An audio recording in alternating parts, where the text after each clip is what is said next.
பனிக்காலம் வந்தாலே நமக்கு கோல்டு, காஃபு, ஃபீவர் எல்லாமே நமக்கு ஒரு ஃப்ரீ கிஃப்ட் மாதிரி வந்துடும். அந்த மாதிரி தான் எனக்கு இப்போ கோல்டு, காஃப் 2மே இருக்கு.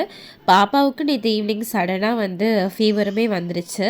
பாப்பாவுக்கு மருந்து குடுத்துட்டு அப்பப்போ அழுதுட்டே இருந்தாங்க. அவங்கள பார்த்துட்ருக்கேன் சரியா இருந்துச்சு. நைட்டும் பாப்பா பார்த்துக்கிட்டு இருந்தனால சரியா தூங்க முடியல. அதனால மார்னிங்கே சீக்கிரமா சாம்பார், கருணக்கிழங்கெல்லாம் செஞ்சு முடிச்சுட்டு, பாப்பா தூங்குறாங்களான்னு அடிக்கடி செக் பண்ணிட்டு இருந்தேன். நல்லா அப்போ தான் கொஞ்சம் தூங்கிட்டு இருந்தாங்க.